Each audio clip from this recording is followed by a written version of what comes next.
You're listening to a segment from the Slumpbuster Podcast. Find the full episode on Spotify, iTunes, the iHeartRadio app, or your preferred podcast platform. Enjoy.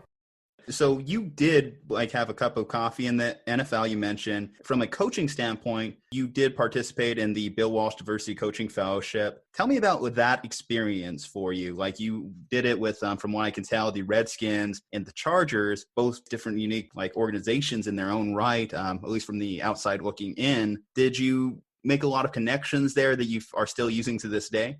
Yes.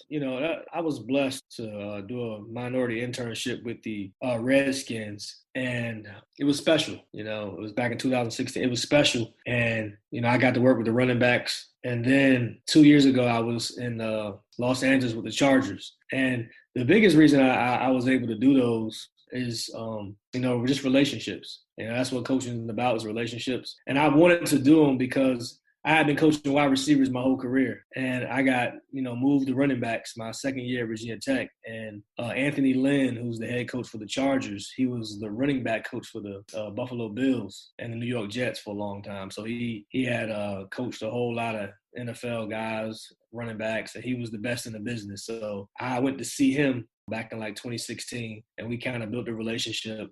And then in 2018, he invited me to come do an internship. So to answer your question, yes, the relationships and the connections are amazing. It was a great experience. I wouldn't trade it for the world.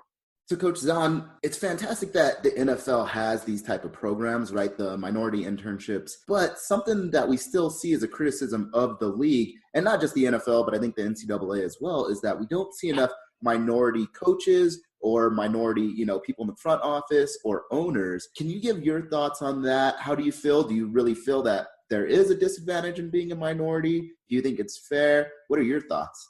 Well, I think the numbers are what they are. I don't know how much of a debate it is, but I also cannot wait to, it's magnified and it gets some solutions thrown out there to handle it. Because again, the numbers are what they are. And in my opinion, they shouldn't be that way. And I look forward to them changing, because there's a lot of guys out there that deserve opportunities. And for whatever reason, the numbers aren't what they should be. And I look forward to that changing very, very soon. Do you have any theories as to why that may be, or your thoughts? Or is it just, hey, it's just is what it is, but we got to keep moving forward?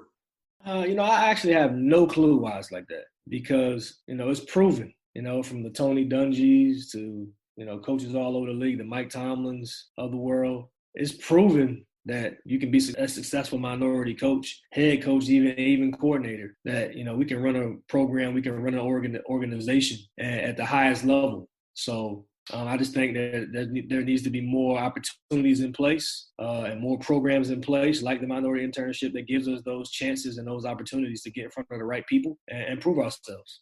One theory that I've heard, and I do think that you've definitely followed it in lockstep, is that the next wave of coaches, particularly minority coaches, would be ideal to get on the offensive side of the ball. We've obviously, offensive football has taken off over the last decade, 2 decades in the NFL. You do see great coaches like Eric Bieniemy out there in Kansas City who have really taken that next stride, and he's going to get a head coaching job. It's only a matter of time, and whoever does get him, it's going to be fantastic, because we know how great that Andy Reid coaching tree is. Let's be real. So would you say a great advice for upcoming coach would be to get on that offensive side of the ball? Because you started off as a defensive back coach, sure, but then when you became a wide receivers coach, a running back coach, I definitely do think that probably looks great on a resume these days. Do you agree?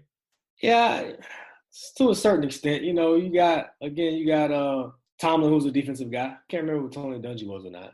I believe he was too, because if I recall correctly, if you remember, those Tampa Bay defenses were badass. I mean, right. Sapp with Simeon Rice, those guys were monsters, and that they were built like that because of Tony Dungy. Kind of went against that when he went to the Colts, because obviously all Peyton Manning, but right. Still, that's where he got his roots, if I'm not mistaken. Yeah, and I mean, I'm just thinking about the black head coaches in the NFL right now, and I know Anthony Lynn's on the offensive side of the ball. So, I mean, I don't think it really matters that much, but I think the numbers are heavily defense for guys that end up getting a chance to be head football coaches in the National Football League. You think of Romeo Crennel, he was a defensive coordinator, so and I think Bieniemy is going to do a great job whenever he gets an opportunity to take over an organization. But, I don't think it's one way or the other, in my opinion. I just think, overall, there needs to be more opportunity, period, no matter what side of the ball you're coaching on.